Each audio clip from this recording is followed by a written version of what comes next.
Bismillahirrahmanirrahim. Wa hadha siratu rabbika mustaqima qad fassalna al-ayati liqaumin yadhakkarun. Lahum darus salam 'inda rabbihim wa huwa waliyuhum bima kanu ya'malun. Kama yuhibbu rabbuna wa yarda. Wassalatu wassalamu ala nabiyina Muhammad wa ala alihi wa sahbihi wa man sara ala nahjihi bi ihsanin ila yaumil qiyamah. Hadirin yang dirahmati oleh Allah Subhanahu wa taala, Bapak-bapak dan ibu-ibu sekalian, jamaah salat asar masjid Jami' Darus Salam yang dirahmati oleh Allah Subhanahu wa taala. Tidak ada kata yang pantas untuk kita ucapkan pada kesempatan sore hari ini kecuali bersyukur kepada Allah Subhanahu wa taala atas nikmat yang Allah berikan, atas anugerah yang Allah persembahkan kepada kita. Nikmat yang tidak mungkin kita bisa hitung satu demi satu. Nikmat tubuh, nikmat sehat, nikmat iman dan Islam, dan nikmat Allah memberikan kita liburan yang berharga pada liburan yang cukup panjang ini. Kita diberikan kesempatan untuk melangkahkan kaki berlibur ke salah satu taman-taman surga. Iya hadirin, taman-taman surga.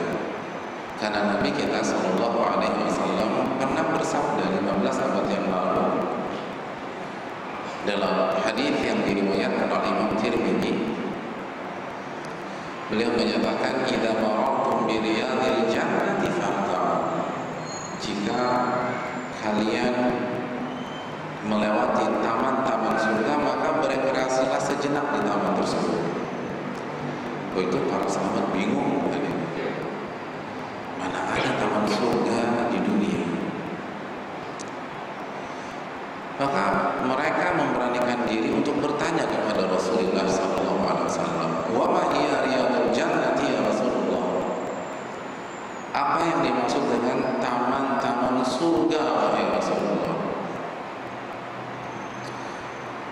Apa jawab Nabi kita sallallahu alaihi wasallam? Hilaqul dzikir. Halaqah dzikir. Apa yang dimaksud dengan halaqah dzikir? Al-Imam Atha bin Abi Rabah menjelaskan yang dimaksud dengan sabda Nabi di atas adalah majalisul halal wal haram.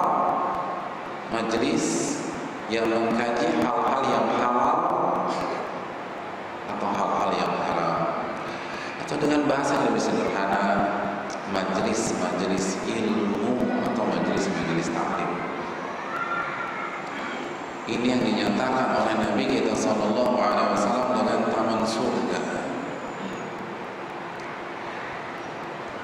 Dan hadis ini sangat cocok untuk kita angkat di hari-hari ini, di musim liburan ini, ketika sebagian tetangga kita, teman satu klaster kita, teman kantor kita, pada sore hari ini berada di taman safari, kita berada di taman surga hari ini. Sebagian saudara-saudara kita sekarang ada di taman bunga, di taman buah Mekarsari. Subhanallah. Kita diberikan kesempatan untuk berada di taman surga. Antum lebih pilih yang mana? Taman bunga atau taman surga? Dua-duanya. Masya Allah. Nggak rugi. Taman safari atau taman surga? Surga jelas. Orang-orang beriman surga. Nggak ada yang bisa mengalahkan surga. Taman laut Bunaken atau taman surga? Kalau antum dikasih tiket PP Jakarta Manado bisnis kelas gratis,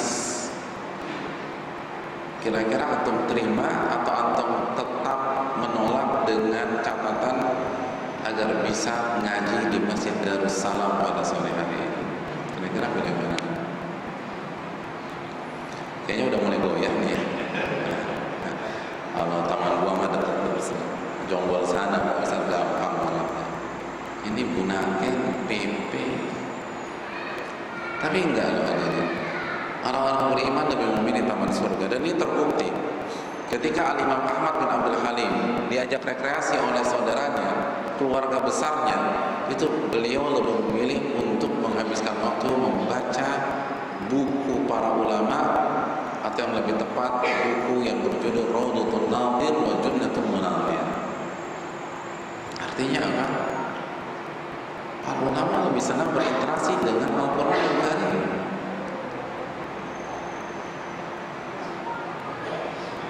Makanya sebagian ulama ketika weekend atau libur panjang seperti ini, mereka lebih suka di rumah. Ngapain? Membaca hadis-hadis Nabi SAW. Lalu dikritik oleh teman-temannya. Lu liburan di rumah aja gimana sih? Apa kata mereka? Wa kaifa astawqishu ba'da ma'an Nabi SAW. Bagaimana aku bisa bosan dan jenuh sedangkan aku sedang bersama Rasulullah SAW. Melalui hadis-hadis beliau, sunnah-sunnah beliau, ajaran-ajaran beliau, itulah yang dinikmati oleh orang-orang beriman ketika mereka mendapatkan kesempatan libur seperti minggu-minggu ini. Hadirin yang dirahmati Allah.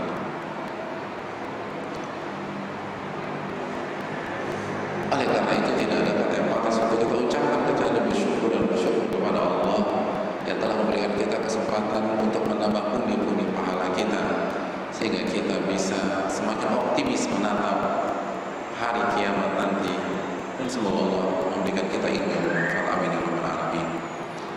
Selanjutnya salawat dan salam tidak lupa kita aturkan kepada qudwah kita, uswah hasanah kita, Rasulullah SAW, serta para keluarga beliau, para sahabat-sahabat beliau, dan orang-orang yang istiqamah berjalan di bawah naungan sunnah beliau sampai hari kiamat kelak. Hadirin yang dirahmati oleh Allah,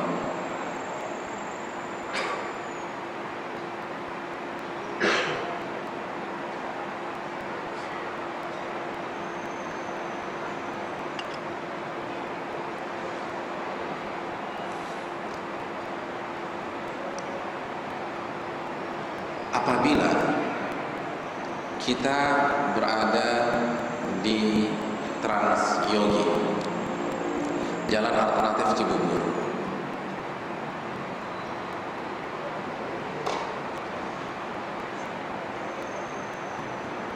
di waktu malam dan hujan turun cukup deras,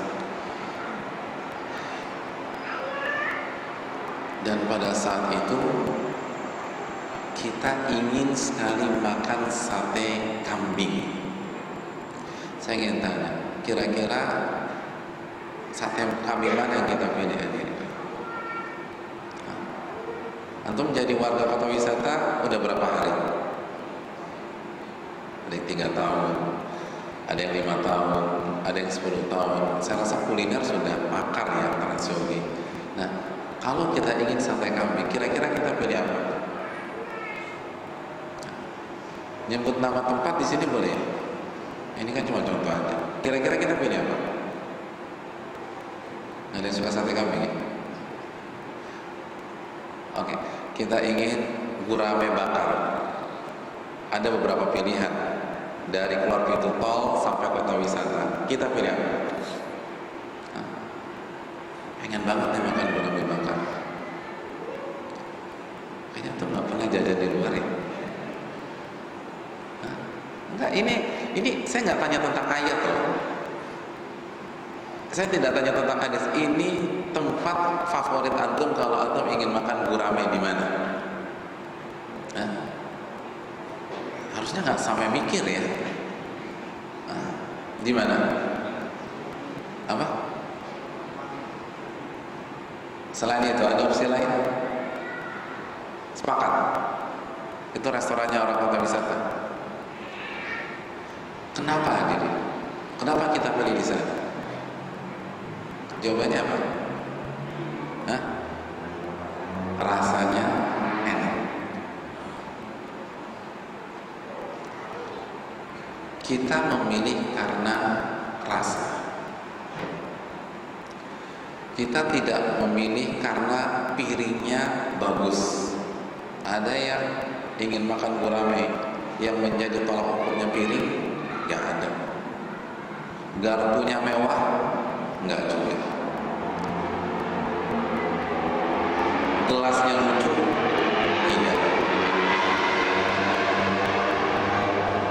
Alasan kita adalah rasa, bukan atribut dan bukan penampilan. Bahkan kuliner sejati, dia akan makan di tempat yang tidak nyaman, walaupun yang penting rasanya enak. Hadirin yang dirahmati oleh Allah Subhanahu wa taala, inilah adab yang sering dilupakan oleh seorang muslim ketika hidup di dunia. Rasa. Salah satu adab yang harus kita miliki saat kita hidup di dunia, jika kita ingin bahagia, jika kita ingin bahagia di dunia maupun di akhirat, maka fokus kita ada pada rasa, bukan pada apa yang kita lihat, bukan pada apa yang kita dengar, bukan pada apa yang kita miliki atau yang hilang dari kita. Hidup ini semua tentang rasa. Persis ketika kita memilih tempat makan untuk menghilangkan rasa lapar yang ada di perut kita. Semua tentang rasa, bukan apa yang kita lihat, bukan apa yang kita dengar, bukan apa yang kita miliki, dan bukan apa yang hilang dari kita. Namun bagaimana kita menumbuhkan rasa di dalam hati kita, bagaimana kita memanage rasa apa yang kita tumbuhkan di dalam hati kita. Itu yang membuat orang bahagia, bukan apa yang dia punya. Buka surat Asy-Syu'ara ayat 61.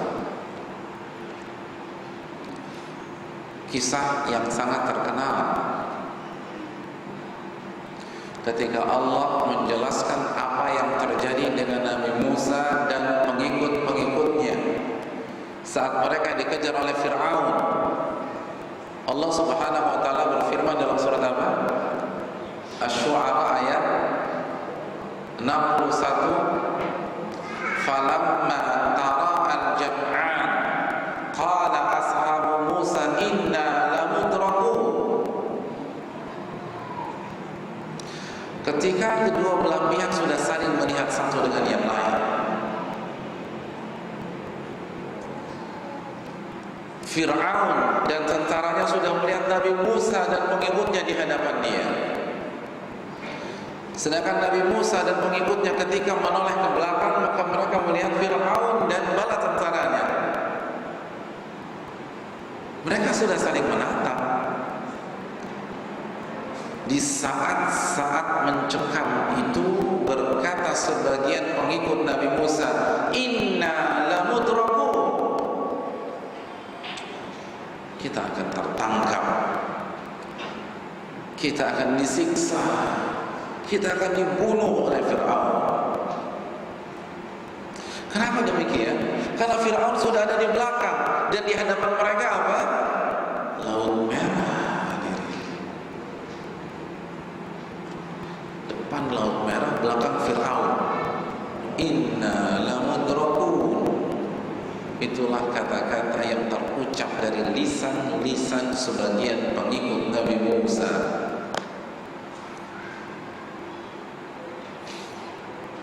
Apa yang terjadi berikutnya? Bagaimana respon Nabi Musa? Mari kita simak lanjutan ayat tersebut. Qala kalla inna ma'iya rabbi sayahdi. Nabi Musa dengan mantap mengatakan, bukan seperti itu. Kita tidak akan tertangkap, kita tidak akan disiksa, kita tidak akan dibunuh oleh Fir'aun. Inna ma'iya rabbi sayahdi. Sesungguhnya Rabbku bersama denganku, dan dialah yang akan memberikan petunjuk dan jalan keluar bagiku. Fa'auhayna ila Musa an idrib bi'asaka al-bahra fanfalaqa. Maka Allah Subhanahu wa taala berfirman setelah itu, maka kami wahyukan kepada Nabi Musa untuk mengumpulkan tongkatnya ke permukaan laut. Maka laut pun terbelah.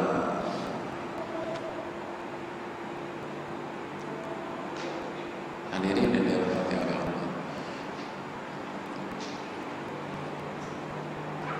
pertanyaan saya kepada jamaah sekalian,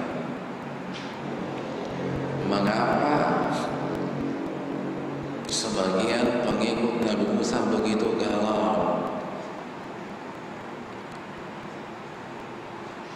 begitu pesimis,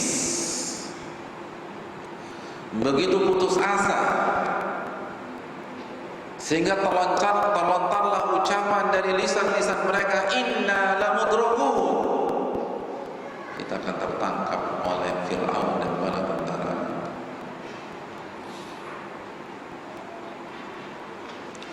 Dan mengapa Nabi Musa menyatakan hal yang sebaliknya? Qala kalla, bukan seperti itu. Fa'auhayna inna ma'iya rabbi sayahdi. Sesungguhnya Rabbku bersama dengan diriku, dan Ia yang akan memberikan kita petunjuk dan jalan keluar. Apa jawabannya hadirin? Karena sebagian pengikut Nabi Musa berorientasi dengan apa yang mereka lihat, sedangkan Nabi Musa fokus dengan rasa, bukan apa yang beliau lihat. Ketika mereka melihat laut merah di hadapan mereka dan Fir'aun ada di belakang mereka, siapa yang tidak pesimis? Siapa yang tidak down? Siapa yang tidak jatuh? Siapa yang tidak galau?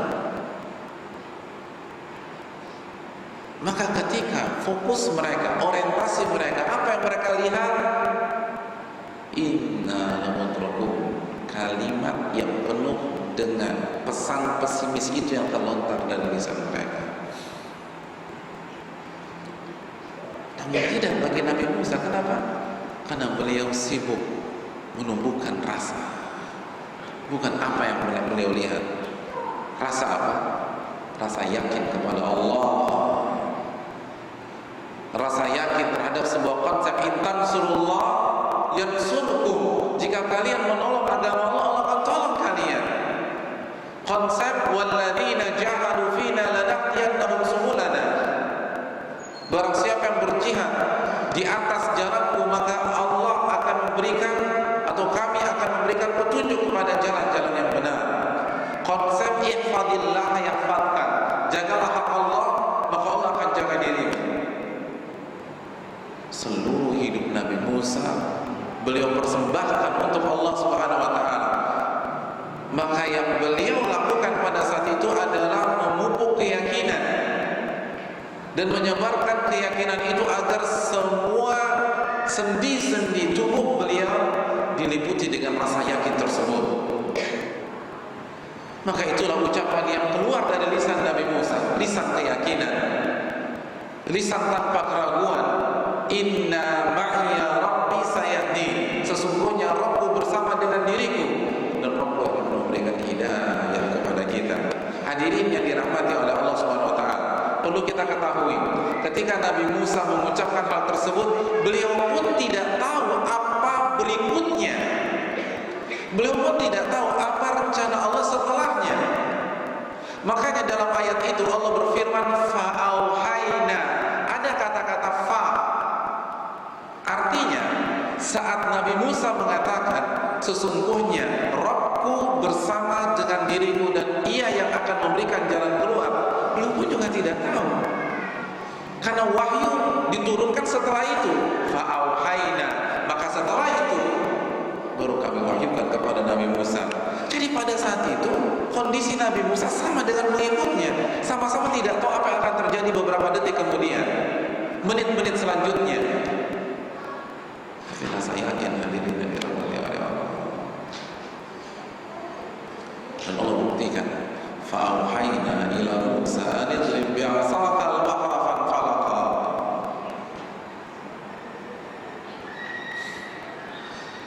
Hadirin yang dirahmati oleh Allah Subhanahu wa taala.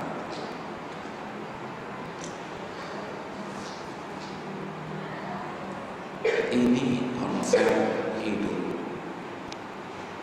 Kalau hadirin bapak-bapak dan ibu-ibu ingin bahagia, ngomong-ngomong ingin bahagia nggak ya? Pengen ya? Yang mau sengsara dalam hidup siapa? Maka jangan fokus dengan apa yang kita lihat.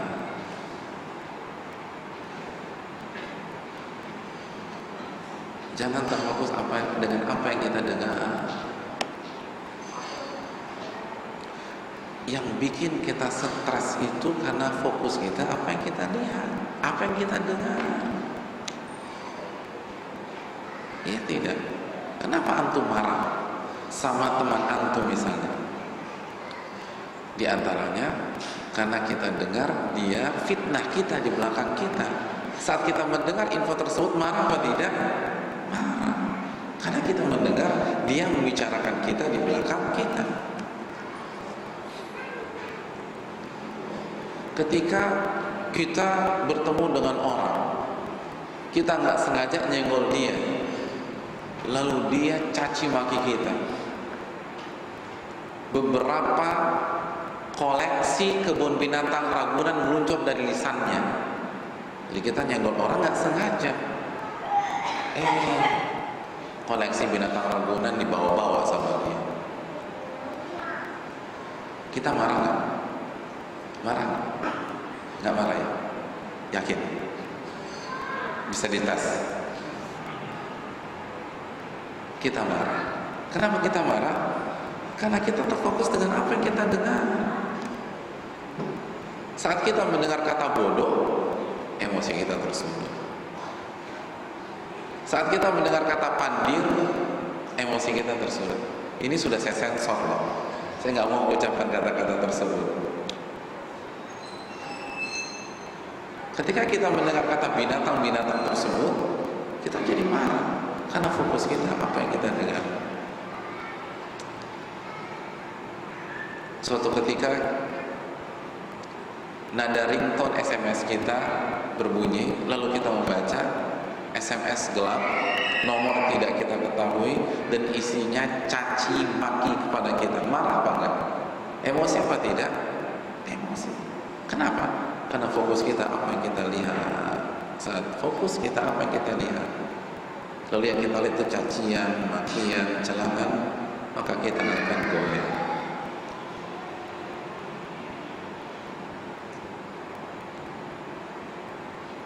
Bukan seperti itu konsepnya. Karena semua tentang rasa.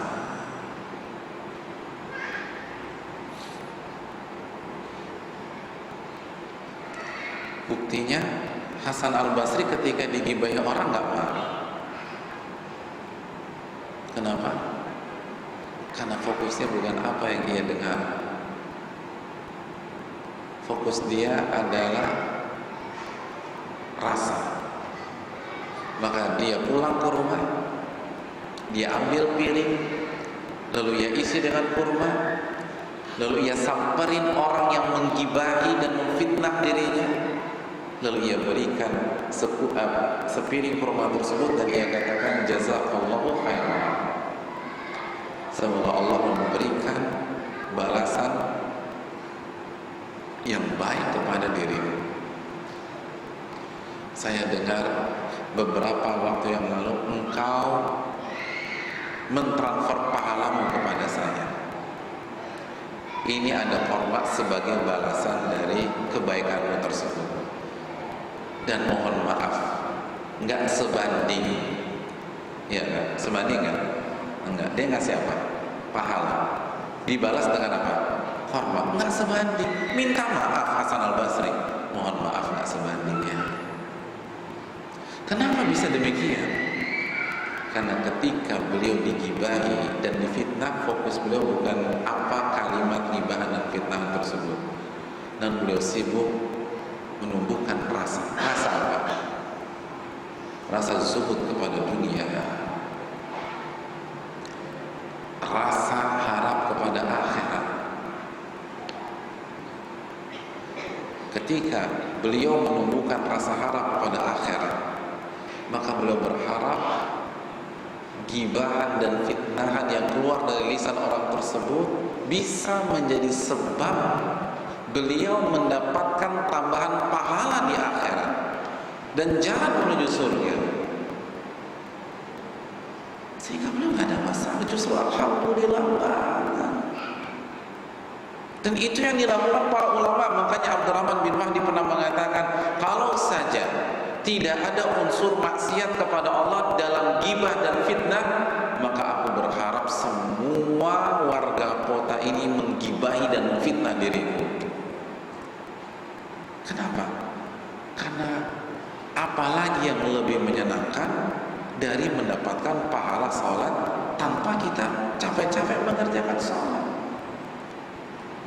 Apalagi yang lebih menyenangkan kita mendapatkan puasa Nabi Daud, padahal kita nggak pernah puasa Nabi Daud. Apa yang lebih menyenangkan kita mendapatkan pahala haji dan umrah, padahal kita belum pernah mengerjakan pahala haji, tidak pernah mengerjakan haji dan umrah. Di akhirat kita berpahala haji tahun 2014. Kayaknya saya nggak pernah haji tahun 2014 deh. Kok bisa dapat pahala haji tahun 2014? Ternyata yang gibahin kita haji tahun 2014, pahalanya buat kita. Lihat di buku catatan amal, kata Allah, kamu November 2014 sedekah 3M. Kayaknya nggak pernah sedekah 3M, punya aja enggak. Gimana sedekah 3M? Ternyata yang memfitnah kita infaknya 3M dan di bulan November. Ada yang lebih menyenangkan dari itu? Gak ada. Kata Abdurrahman bin Mahdi, itu perasaan yang ditumbuhkan oleh para ulama, sehingga kata-kata setajam apapun asik-asik aja. Alhamdulillah, alhamdulillah, senang-senang aja. Oh, dapat pahala gratis.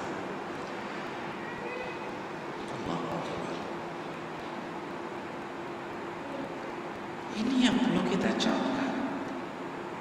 Jangan fokus apa yang kita lihat dan apa yang kita dengar. Sengsara, pasti sengsara. Demi Allah sengsara. Karena bukan itu intinya. Intinya bagaimana mengelola rasa di dalam hati. Hadirin, yang kita lihat itu apa sih?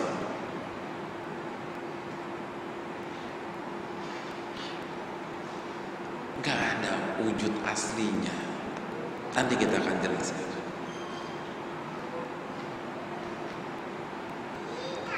Saya akan berikan contoh lagi. Setuju nggak? Kaya dan miskin kan itu sebenarnya rasa. Antum kalau merasa kaya, insya Allah jadi orang kaya. Tapi kalau antum merasa miskin, punya rumah 15 unit di kota wisata, tragis nasib antum insya Allah.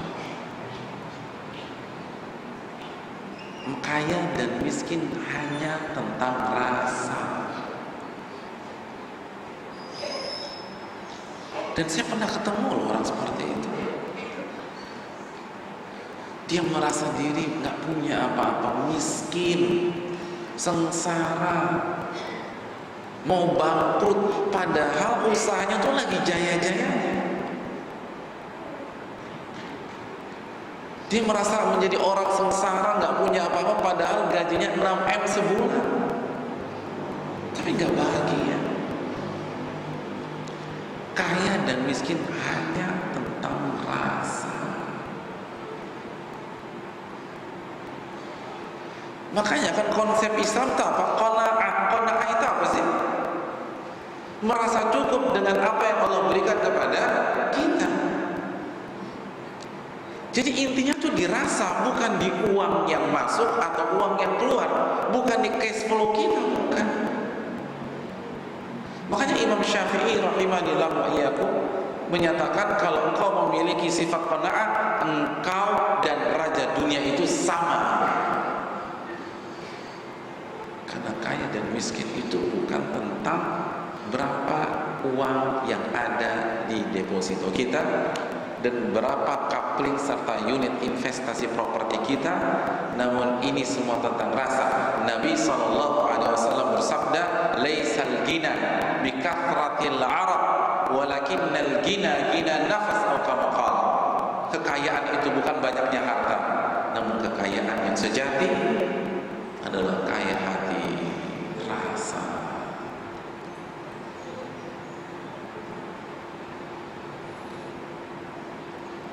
Saya punya teman,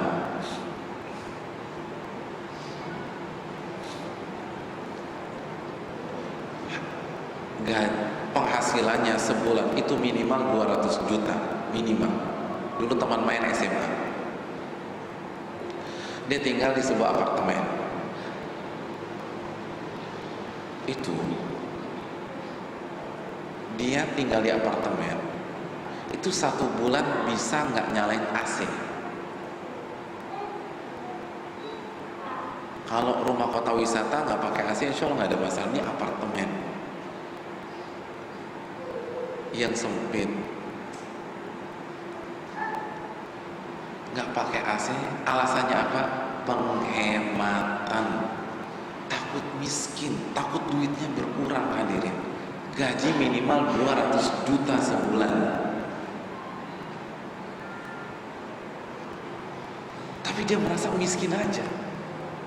Takut uangnya nggak cukup, takut uangnya berkurang, takut bangkrut. Makanya hemat sana hemat sini. 1 bulan nggak pakai AC di apartemen. Dan alasannya penghematan, lalu penghasilan Anda 200 juta sebulan, gak bahagia. Karena itu tadi, inti kekayaan itu bukan berapa uang yang kita punya sekarang, tapi rasa kaya. Kaya miskin itu hanya mengenai rasa. Antum punya uang sebanyak apapun, tapi kalau kita merasa miskin, merasa gak cukup, udah haus terus, nggak ada selesai-selesainya, tetap aja nggak bisa tidur. Antum punya seluruh harta dunia kecuali 1 tambang emas misalnya di Irian, maka antum tidak akan bisa tidur nyenyak kecuali antum mendapatkan 1 tambang tersebut. Itu manusia. Tapi kalau antum nggak punya apa-apa, tapi antum qanaah, antum puas dengan apa yang Allah berikan kepada antum, antum akan nikmat saja menjalani hidup. Kalau antum punya apa? Kaya miskin itu tentang rasa. Kenapa demikian? Hadirin, coba sekali lagi kita renungkan. Yang kita lihat itu apa? Pemandangan dunia. Yang kita dengar apa? Suara-suara di dunia. Yang kita miliki harta dunia, yang hilang dari kita pun perhiasan dunia. Apa firman Allah tentang dunia dalam surat Al-Hadid ayat 20? Allah berfirman, "I'lamu annamal hayatud dunya la'ibun wa lahwun wa zinatun wa takathurun fil amwali wal aulad." wa tafakhurun bainakum wa takathurun fil amwali wal aulad. Jadi saya ulang, annamal hayatud dunya la'ibun wa lahu wa zinatun wa tafakhurun bainakum wa takathurun fil amwali wal aulad. Sesungguhnya kehidupan dunia itu adalah, ingat, Allah dalam ayat ini sedang menjelaskan hakikat dunia. Makanya Allah wanti-wanti, i'lamu, Anda harus tahu tentang ini. I'lamu, ketahuilah. Bapak-bapak dan ibu sekalian harus tahu tentang hal ini, kata Allah. Annamal hayatud dunya, sesungguhnya kehidupan dunia la'ibun, sandiwara,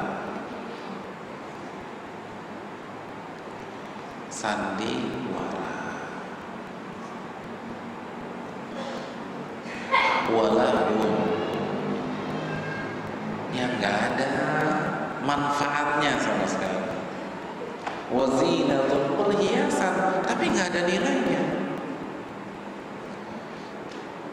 wa tafakhurun bainakum, dan gengsi-gengsian di antara kalian, wa takathurun fil amwali wal aulad, dan perlombaan memperbanyak harta dan keturunan. Itu kan dunia, persaingan. Itu dunia.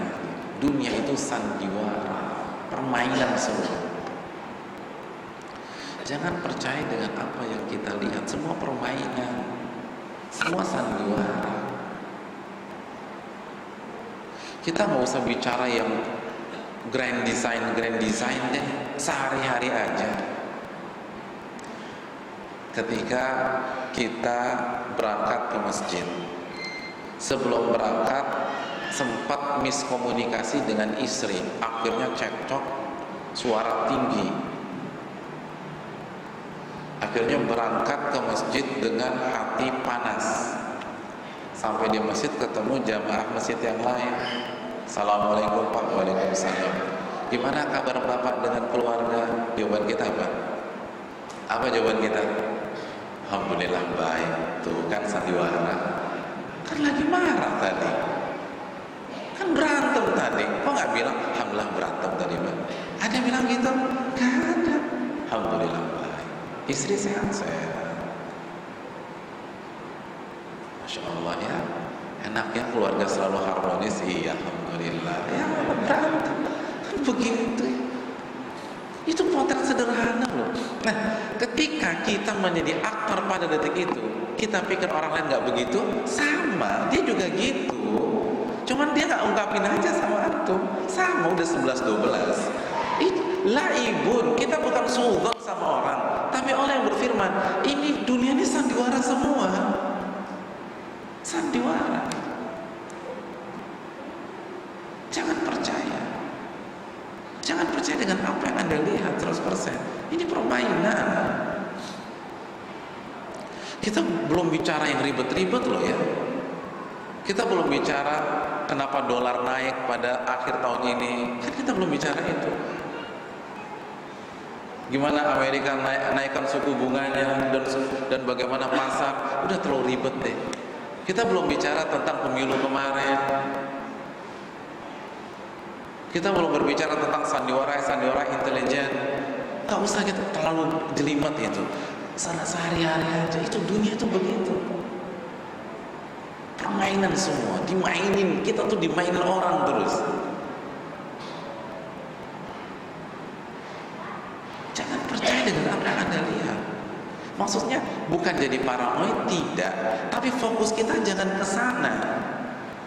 Boleh kita baca suasana, kita membaca kondisi silakan, tapi fokus kita orientasikan jangan apa yang kita lihat. Karena Allah yang menciptakan dunia ini yang mengatakan la'ibun. Ini tuh hanya sandiwara. Enggak beneran, enggak. Ini sandiwara aja.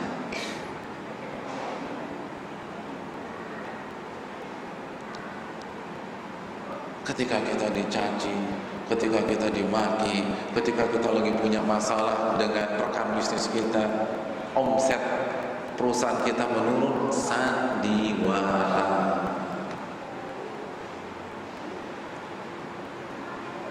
Ketika barang kita ada yang hilang, sandiwara.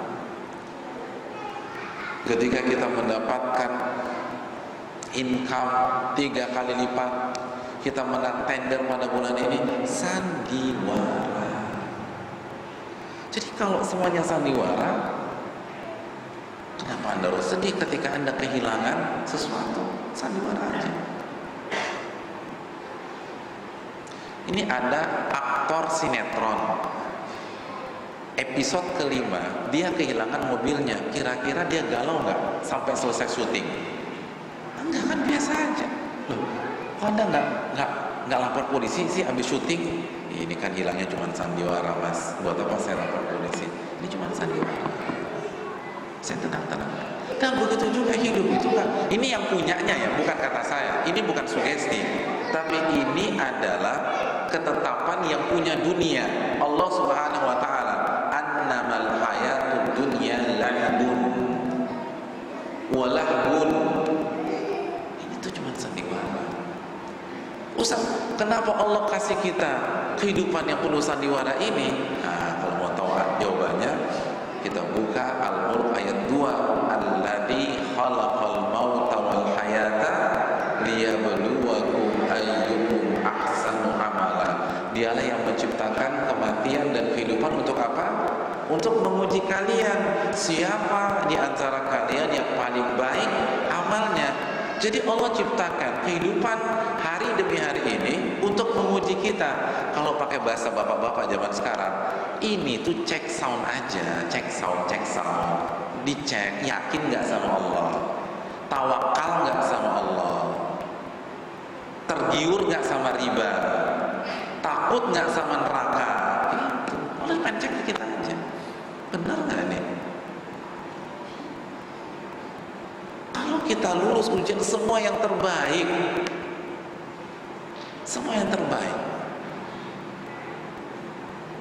kan Allah yang berfirman, wa man yattaqillah yaj'al lahu makhraja. Barang siapa yang bertakwa kepada Allah, Allah akan berikan jalan keluar. At-Talaq ayat 2. Jadi kalau kita paham konsep itu enak. Kita nggak emosional, kita nggak stres saat kita melihat sesuatu, mendengar sesuatu. Kita tidak sombong ketika kita punya banyak uang. Kenapa? Ya cuma sandiwara Pak Ustaz. Apa yang mau disombongin? Ini kan dunia sandiwara kata Allah Subhanahu wa taala.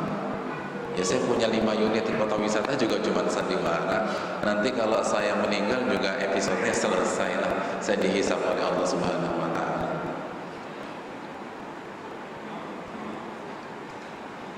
Kehidupan real kita kan di alam barzakh hadirin. Ini hanya ujian.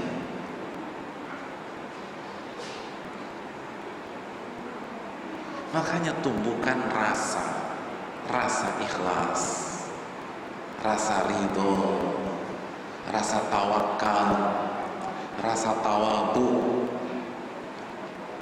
rasa sabar, rasa qanaah. Jangan tertipu dengan apa yang kita lihat, apa yang kita dengar.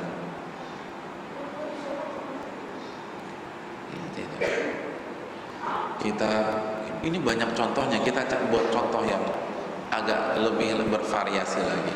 Ketika misalnya kita kecewa berat dengan istri kita, atau kita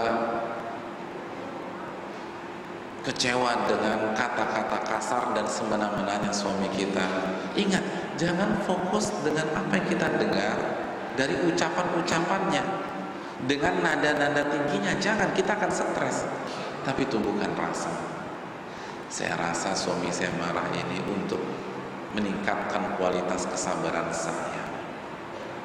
Coba kalau saya dapat suami yang baik, insya Allah kualitas sabar saya nggak nambah-nambah, tapi tapi dapat suami yang model begini, udah masya Allah, kan enak ya itu ya. Kalau pola pikirnya itu tenang. Saya rasa suami saya marah tadi itu karena dosa-dosa saya juga ya. Kemarin saya agak menunda-nunda sholat maghrib, Allah balas melalui suami saya. Enak kan hidup begitu. Ada teman ketika bangkrut kita bantu, ketika dia sukses lagi lupa sama kita, telepon nggak pernah diangkat, BBM invite nggak pernah di accept, SMS nggak pernah dibalas. Suatu hari pernah nelpon diangkat, pura-pura nggak kenal. Ini dengan siapa ya? Ini Ahmad yang mana ya? Ya Allah, padahal waktu dia bangkrut dia nangis di depan kita. Enaknya orang kayak begitu diapain hadirin? Ini fokus kita kemana? Kalau fokus kita, apa yang kita lihat dari kesombongannya, ketidaktahuan dia dalam berterima kasih, kita akan kesal. Tapi kalau kita fokus menjaga rasa apa? Rasa ikhlas. Ini Allah sedang menguji keikhlasan kita. Saya rasa keikhlasan saya sedang diuji oleh Allah. Ikhlas nggak pas bantu orang? Pamrih apa enggak? Kan salah satu ujian keikhlasan kita, air susu kita dibalas dengan air tuba. Biar Allah, agar terlihat dan tersingkap kita ini bantu orang, mengharapkan feedback positif dari dia, atau benar-benar mengharapkan wajah Allah Subhanahu wa ta'ala. Tenang, santai. Semua tentang rasa, bukan apa yang kita lihat. Dan ini adalah metode dan konsep para nabi dan rasul. Makanya Nabi SAW dicela 13 tahun tenang-tenang aja, santai-santai aja. Padahal Nabi dicela apa? Nabi dikatakan orang gila, dukun, tukang sihir, durhaka. Ketika beliau sujud, punggung beliau dilempari dengan kotoran-kotoran onta, pupuk onta. Kita pernah ngalamin yang begitu? Belum kan? Dan semoga Allah memudahkan langkah kita. Tapi Nabi gak pernah berkeluh kesah. Nabi gak pernah galau. Nabi gak pernah curhat dengan sahabatnya. Pernah baca hadis Nabi curhat gak? Nabi cari angin. Mar, lu lagi ngapain Mar? Bilang ke Umar bin Khattab, kita jalan yuk cari angin, gue lagi pening nih ngurusin umat. Pernah Nabi begitu? Gak pernah. Kita baru dikit-dikit pulang malam, ada masalah dikit pulang jam 2. Kan beda dengan Nabi SAW. Karena itu tadi, Nabi tidak terfokus dengan apa yang beliau lihat, tapi bagaimana mengelola rasa. Adapun yang kita lihat itu hanya dunia sandiwara. Yang namanya sandiwara jangan dimasukin ke hati. Nggak ada aktor ikut-ikutan galau ketika mendapatkan peran yang begitu sengsara di sinetron tersebut. Nggak ada. Dia tenang-tenang aja setelah itu. Oleh karena itu hadirin, sebagian orang kalau baca kisahnya Nabi Ayub itu langsung kasih komentar simpatik. Kesiannya Nabi Ayub, apa rasanya tuh sakit kusta stadium 4 selama berapa tahun? 18 tahun. Siapa yang pernah sakit 18 tahun? Stadium 4 kusta. Pasti sedih deh, down, terpuruk. Hadirin, Kalau mau tahu perasaan Nabi Ayub ketika sakit kusta selama 18 tahun, simak hadis ini. Hadis sahih. Dan disahihkan oleh Imam Al-Albani dalam silsilah hadis sahih.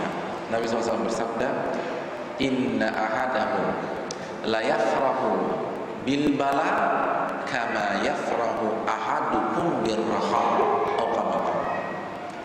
Sesungguhnya para nabi, mereka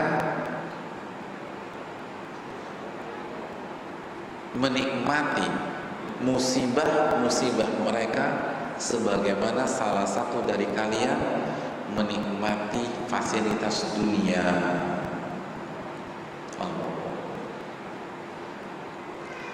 Jadi kalau tahu bagaimana perasaan Nabi Ayub ketika sakit kusta 18 tahun, coba ingat-ingat lagi bagaimana perasaan kita ketika mampu membeli 1 unit rumah di kota wisata dengan keringat kita sendiri. Nah, itu perasaannya kira-kira Nabi Ayub.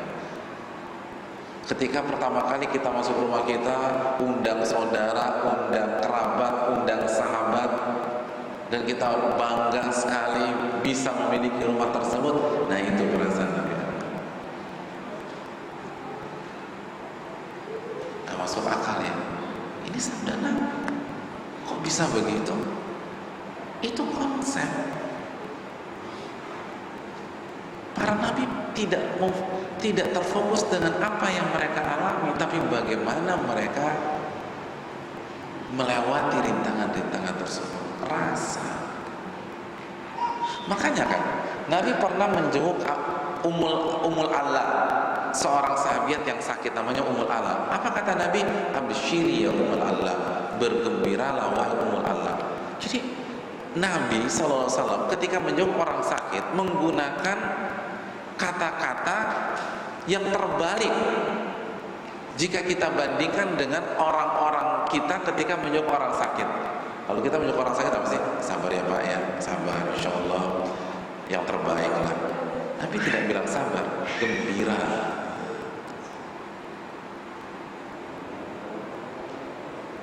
Bergembiralah, absyir. Kenapa? Fa inna maradul mu'min yudhibu khataya kama tudhibun naru khabathal hadid. Karena sesungguhnya penyakit seorang mukmin akan menghilangkan dosa-dosanya sebagaimana api menghilangkan karat dari besi. Nabi mengajak orang sakit memfokuskan diri pada rasa syukur. Karena di balik rasa sakit itu, penghalang utama kita dari surga dikikis. Penghalang kita dari surga apa sih? Dosa. Kalau kita benar-benar ingin masuk surga, kenapa tidak ada perasaan gembira pada saat kita sakit? Kemana rasa harap kepada surga itu? Ini yang perlu kita camkan. Semua ini tentang rasa, bukan? Kalau parameternya apa yang dialami, seharusnya ibu beranak 1 lebih bahagia daripada ibu beranak 11. Tapi kenyataan di masyarakat apa? Betapa banyak ibu beranak 1 stres, tapi ibu beranak 11 itu bahagia. Kenapa? Karena ibu beranak 11 menumbuhkan rasa syukur kepada Allah. Ia rasa bahwa anak itu anugerah, sehingga beliau menikmati kelahiran demi kelahiran anaknya. Adapun ibu beranak 1 itu, dia rasa anaknya adalah beban karena dia terlalu terfokus dengan apa yang dia lihat dari kenakalan anaknya, ribetnya kehamilannya, kontraksinya yang susah. Akhirnya dia lupa dalam menata rasa. Akhirnya apa? Rasa bebanlah yang menggerogoti jiwanya. Semua tentang rasa, bukan apa yang kita miliki, yang kita lihat, yang kita dengar, atau yang hilang dari kita. Ini yang bisa saya sampaikan pada kesempatan kali ini. Kita buka sesi tanya jawab. Semoga bermanfaat. Jika ada hal yang perlu ditanyakan, atau yang perlu dikoreksi dari apa yang saya sampaikan. Wassalamualaikum warahmatullahi wabarakatuh. Silakan disampaikan.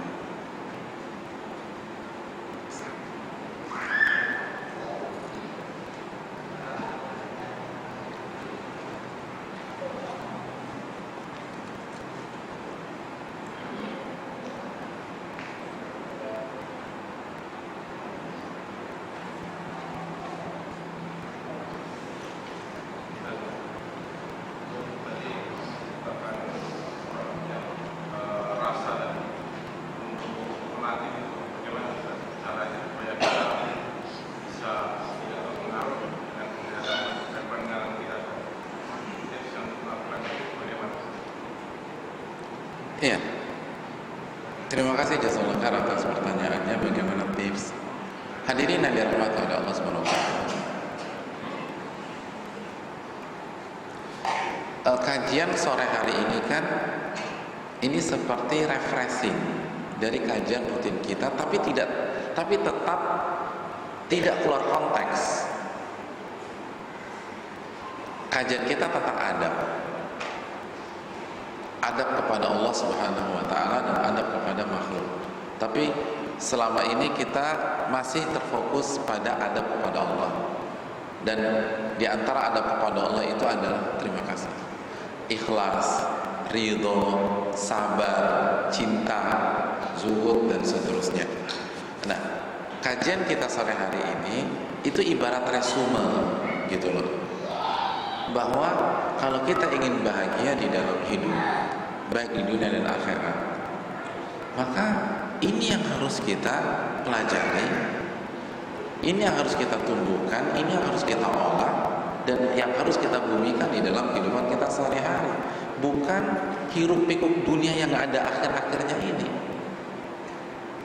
Kenapa sama-sama keluar dari tol Cibubur menuju kota wisata? Sama-sama konvoy, mungkin mobilnya juga sama, kena macetnya sama, sampai Cibubur sama, 2 jam dari ujung tol sampai kota wisata. Tapi driver mobil depan keluar mobil sambil tertawa, lalu driver mobil kedua keluar mobil sambil muram dan cemberut. Kurang ajar di macet 2 jam loh, udah nikmatin aja.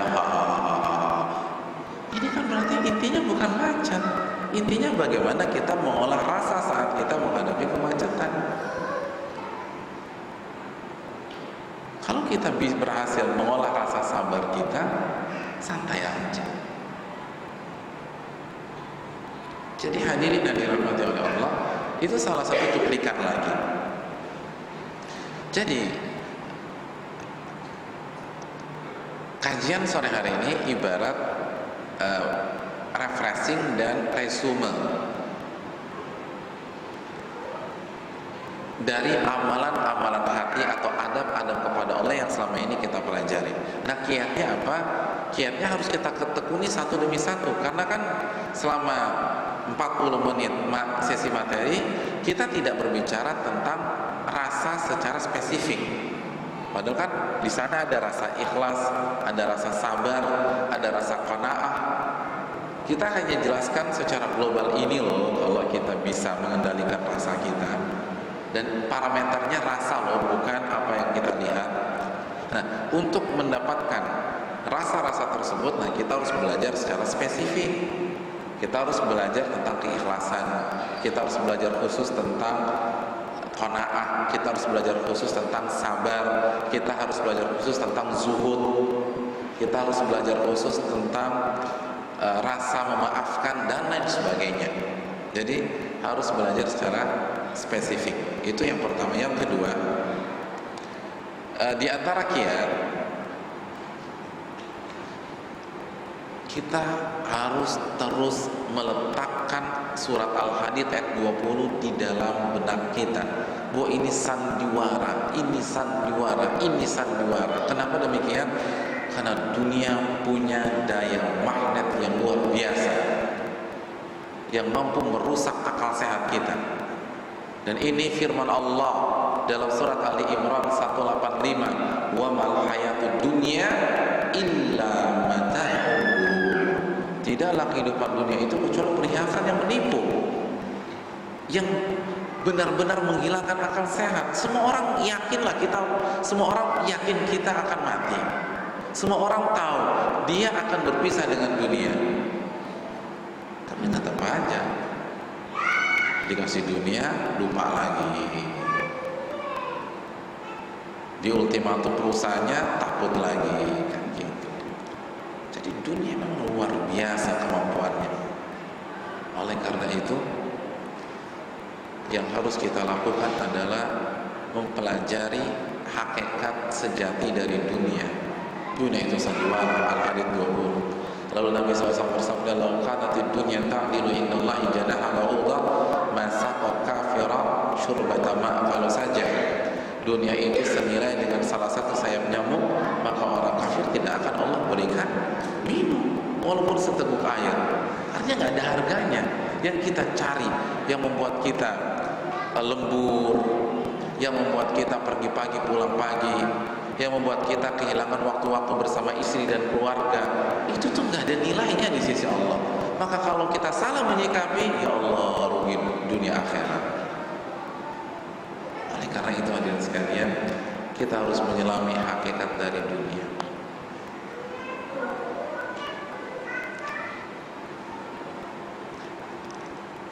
Itu yang kedua. Yang ketiga, berdoa kepada Allah Subhanahu wa taala, ya muqallibal qulub tsabbit qalbi ala dinik. Wahai Zat yang membolak-balikan hati, kokohkanlah hatiku di atas agama. Lalu kiat yang berikutnya, bergaul dengan orang-orang yang menerapkan konsep ini. Bergaul dengan orang-orang yang menerapkan konsep ini, maka kita akan terbawa.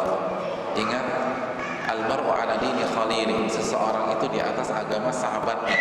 Kalau sahabat kita orientasinya rasa, maka kita akan terbawa. Wallahu ta'ala bishawab.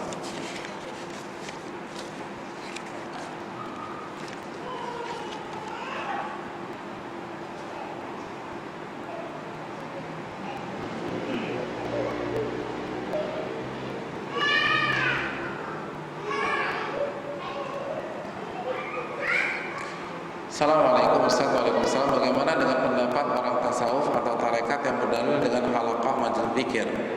Apanya yang salah menurut mereka sama dengan hadis? Hadirin yang dirahmati oleh Allah Subhanahu wa taala. Adapun kalau pertanyaannya berkaitan dengan hadis yang kita bawakan di awal pertemuan, bahwa taman-taman surga adalah halaqah zikir, majelis-majelis zikir. Lalu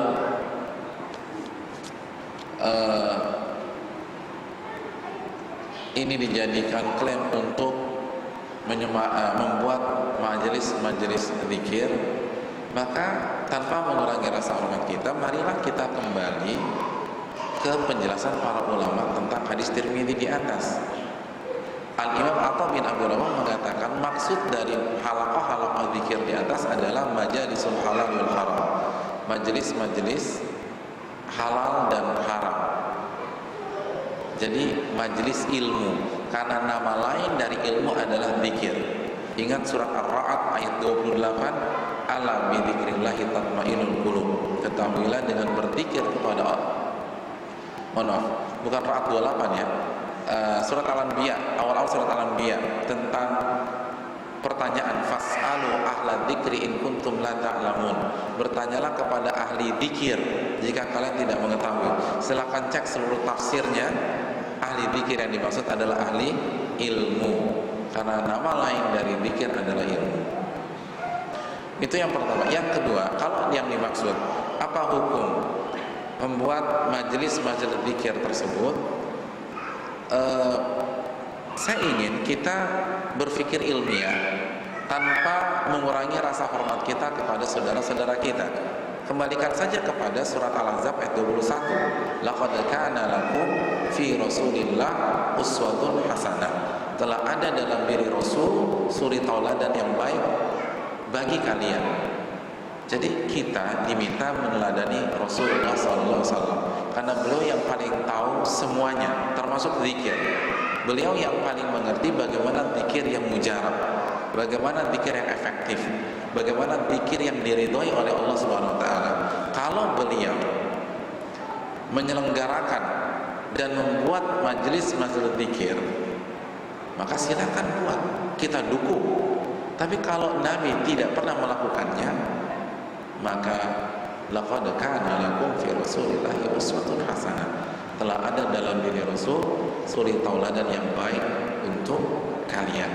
Dan jika kita mencek hadis-hadis Nabi dan sirah Nabi, maka tidak, walau taala sepengetahuan kami tidak ada satupun hadis yang menjelaskan Nabi melakukan majelis-majelis zikir sebagaimana yang diterapkan oleh sebagian saudara-saudara kita.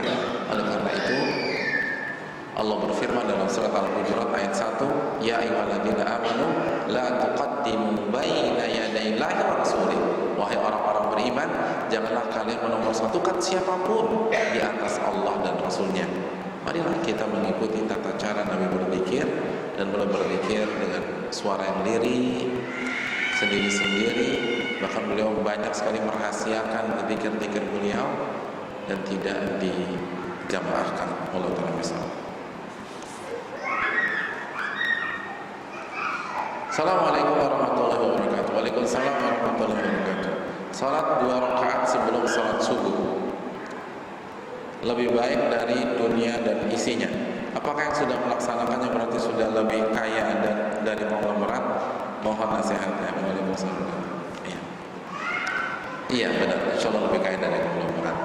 Kan konglomerat berapa sih? Orang terkaya di dunia siapa? Sekarang siapa sih? Hah? Yang edisi terakhir nih, majalah apa? Forbes. Hah? Siapa? Bill Gates atau Carlos Slim?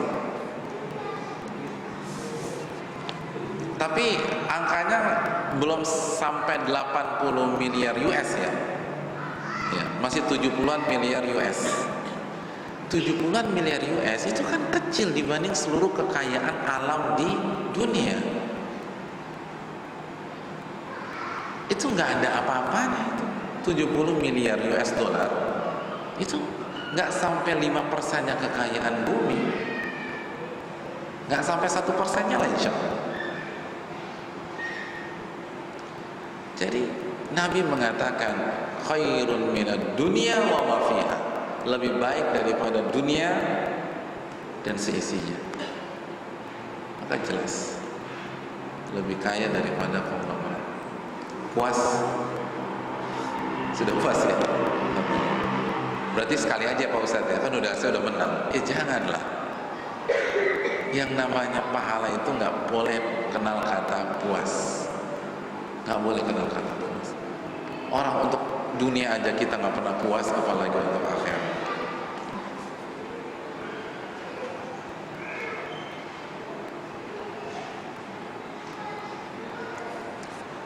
Bismillah.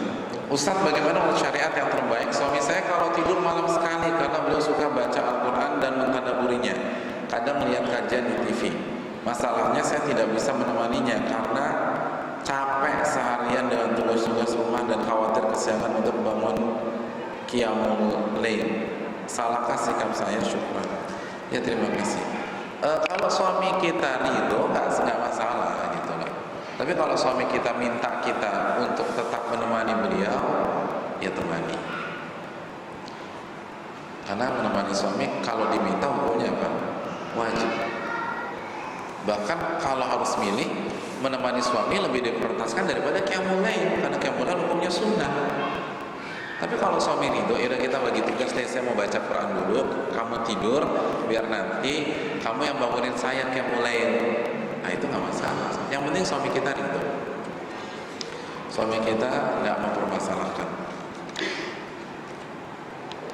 Ibadah hati apa bedanya dengan memelah rasa? Menurut orang tarekat, mereka ibadah membersihkan hati. Bagaimana kita menjawabnya di dalam akhirat?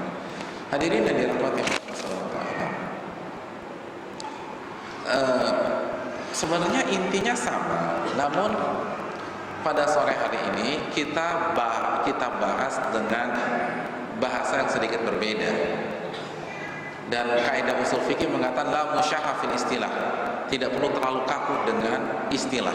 Artinya bahasa itu sarana komunikasi, istilah atau bahasa itu sarana. Selama kontennya benar, nggak ada masalah sama sekali.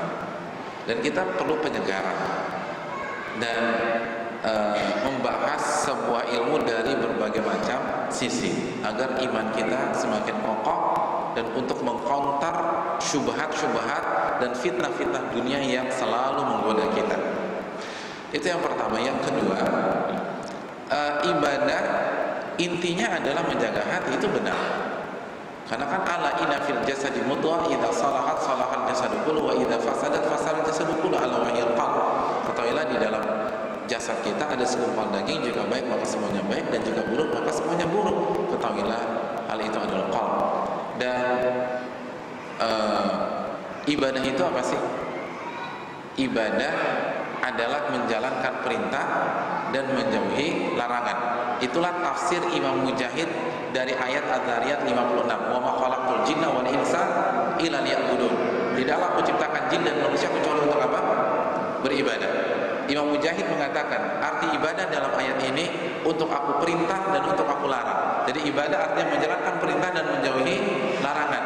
Maka ibadah itu adalah sinonim dari takwa.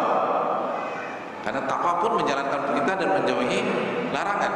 Dan Nabi bersabda dalam hadis Muslim, at-taqwa hahuna, at-taqwa hahuna. Takwa itu di sini, takwa itu di sini, sambil menunjuk qalbu beliau. Berarti ibadah adalah untuk qalbu. Ya tidak. Namun yang jadi masalah, ketika kita sudah sepakat ibadah untuk qalbu, tinggal bagaimana caranya. Selama cara ibadahnya sesuai dengan Al-Quran dan Sunnah, nggak ada masalah. Yang dipermasalahkan oleh para ulama, jika ibadahnya tidak sesuai dengan Al-Quran dan Sunnah Nabi Sallallahu Alaihi Wasallam. Wallahu ta'ala a'lam bishawab. Ada pertanyaan lain? Tumben cuma 3 nih di kota wisata, biasanya banyak.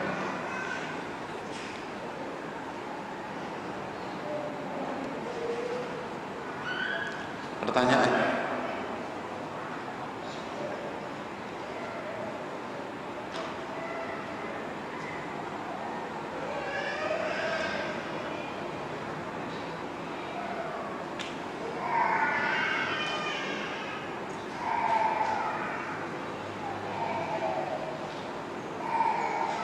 Tidak ada?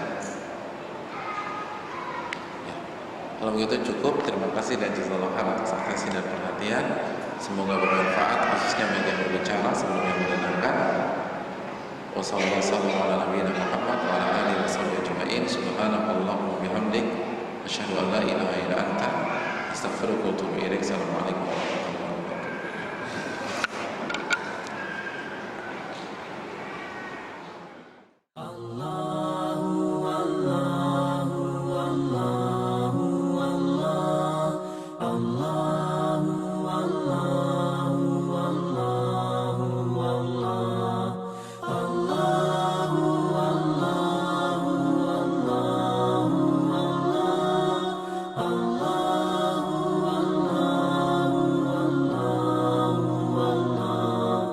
Allah